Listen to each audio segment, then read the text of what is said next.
आपका स्वागत है। मैं विवेक बिंद्रा, मोटिवेशन स्पीकर और बिजनेस कोच। आज बात करूंगा इजराइल देश की, एकमात्र यहूदी देश इस पृथ्वी पे। भौगोलिक दृष्टिकोण से इतना छोटा है कि अमेरिका के कैलिफोर्निया में 20 इजराइल आ सकते हैं। पॉपुलेशन इतनी कम कि हमारे मौनी अमावस्या पे जो कुंभ मेला होता है, 4-5 इजराइल तो हम 2 घंटे में नहला देते हैं। लेकिन दुनिया का 8वां सबसे शक्तिशाली देश बनाए, टेक्नोलॉजी और स्टार्टअप्स के मामले में पूरी दुनिया को पीछे किया इसने।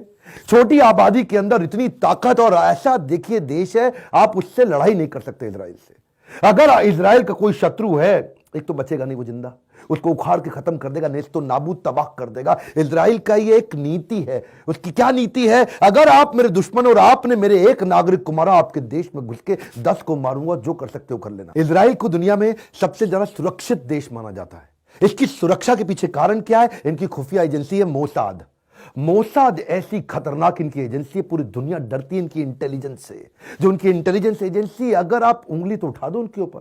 1972 का वो म्यूनिक ओलंपिक की घटना थी, जिसमें फिलिस्तीनी आतंकवादियों ने इनके 11 खिलाड़ियों को म्यूनिक में मार दिया था। बस उसके बाद क्या हुआ? प्रधानमंत्री ने एक एक खिलाड़ी के घर जाके उनके माँ बाप, रिश्तेदारों को जाकर के वचन दिया था कि इस मौत का बदला लिया जाएगा। पहले तो 2 दिन में अगले 2000 फिलिस्तीनी आतंकवादियों को उन्होंने मारा, और उसके बाद वहां रुके नहीं। ढूंढे वो कौन कौन लोग थे जिन्होंने 11 खिलाड़ियों को मारा, और उसके बाद दुनिया भर में घूम घूम के अगले 16 साल तक, 1972 से 1988 तक, एक एक घर में घुस घुस के, किसी भी देश में क्यों ना हो, उखाड़ के निकाल के खत्म किया। ये है इनकी खुफिया एजेंसी। इसलिए ये देश इतना सुरक्षित हो गया है। 1976 में भी युगांडा के अंदर कुछ आतंकवादियों ने इनके 54 नागरिकों को बंधक बना लिया था, और जब इन्होंने बंधक बनाया, इन्होंने, इजराइल ने कोई नेगोशिएशन नहीं की।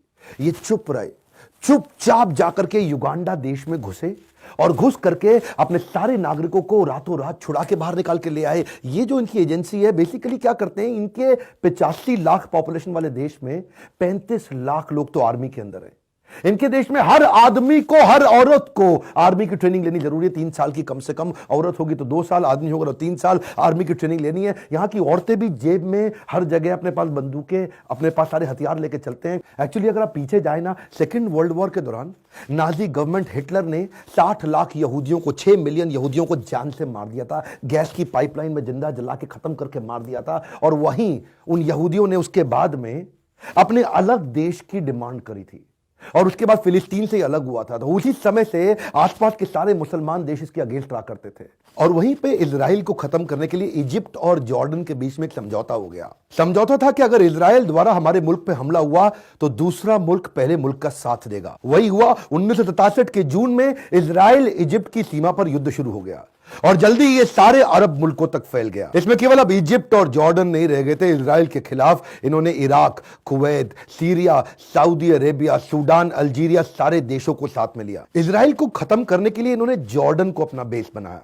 जॉर्डन में आर्मी का बेस बना, और इस वॉर को जून वॉर का नाम दिया गया। पर इससे पहले कि ये इजराइल पर अटैक करते, 5 जून को इजरायली एयरफोर्स ने इजिप्ट के तकरीबन 4000 फाइटर जेट को जमीन पर ही उड़ा दिया। इससे सारे दुश्मन देश घबरा गए, और पूरा जंग 6 दिन के अंदर ही खत्म हो गया।